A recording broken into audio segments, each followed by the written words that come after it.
One of the coolest Japanese media franchises you can look into is the Kerberos Saga. Although relatively small in its output, this particular media mix contains some of the most invigorating, exciting alternate history mythos I have ever encountered. The dystopian imagination devised by Mamoru Oshii and the other members of Headgear, an artist group he was involved with at that time, is one of the most existentially entertaining and creatively stylized of all post-Blade Runner dystopian fictions.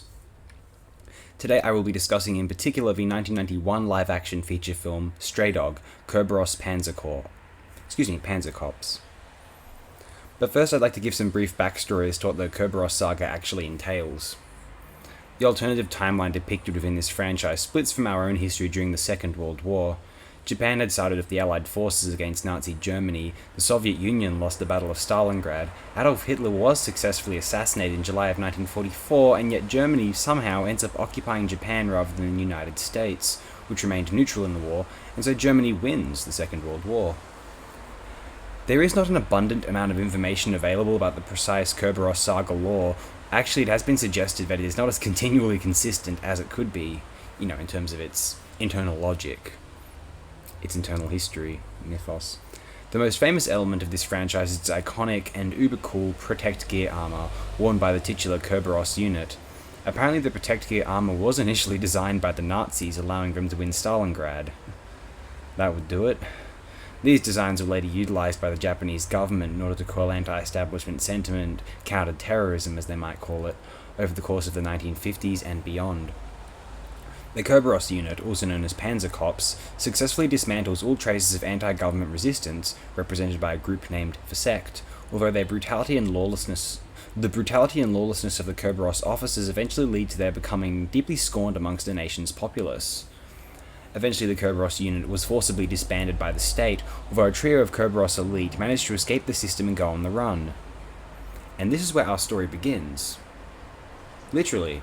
Although this was the second feature film released for the Kerberos saga, following 1987's The Red Spectacles, also live action, Stray Dog is a prequel to The Red Spectacles.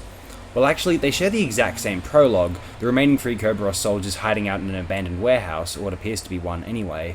Red Spectacles' main storyline takes place several years after its prologue, however, whereas Stray Dog chooses to explore the events in between this prologue and where the main storyline, previously featured in the Red Spectacles, begins. The other media available at that time for the saga included a radio play which aired in 1987, partially to promote the Red Spectacles, and a manga which began in 1988 and ended much later in 2000. I don't know at all to what degree the events which take place in between Stray Dog and Red Spectacles were planned, previously thought out, or featured in the related manga, or whether this was just some fun, creative retconning. No idea. See, Red Spectacles features Koichi, the apparently sole survivor of the free troops in the prologue, returning to metropolitan Japan for ambiguous reasons, and Stray Dogs explains them, essentially.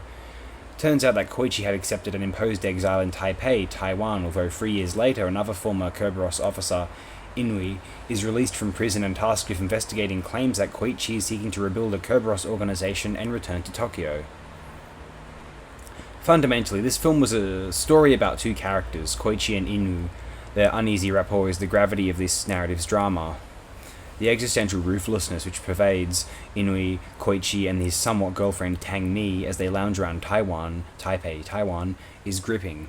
What to do with life cinema, if I've ever seen it, and there's enough of it out there. Think Sonatine a couple of years later, although not as sadistic. The way this film is a modest storyline about 3 characters within the grander mythos of the Kerberos cycle very much impressed me. I found it an extremely satisfying experiential drama, with some juicy Panzer Cop action toward the climax of the picture. As an exploration of this fictional timeline, it is amazing to have a human lived in normal people's storyline in order to ground and make believable, alive, this alternate historical reality. I just love the ferocious imaginative capacity of this IP, the way these Panzer Corps become an analogue, perhaps somewhat, for the eventual end of the samurai era, the Tokugawa shogunate in Japanese history, wherein warlordism and military dictatorship gave way to mass demands for modernism, and in the 19th century, specifically Matthew Perry's battleships. But much more than that, it is so interesting to examine the philosophy of these commando warriors and their status as the building blocks of an ordered society and then their subsequent dismissal and renouncement. Within these 2 live-action films, The Panzer Cop characters become vessels for existential experimentation, both narratively and technically. Although perhaps more present in Red Spectacles, Oshii's familiar surrealism from his animated work also permeates the dreamy, what is still real malaise of these two live-action Kerberos pictures. Though grounded in a cold reality, Stray Dog will present a view of ethereal weirdness and bizarre dreamlike depictions of a seemingly structured societal apparatus.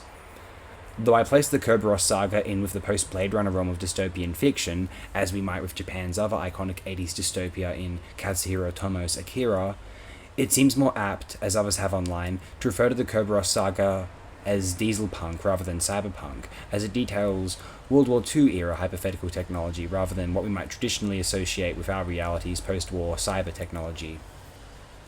An immensely interesting media franchise, but frankly, we can only judge any franchise by its individual entries, right?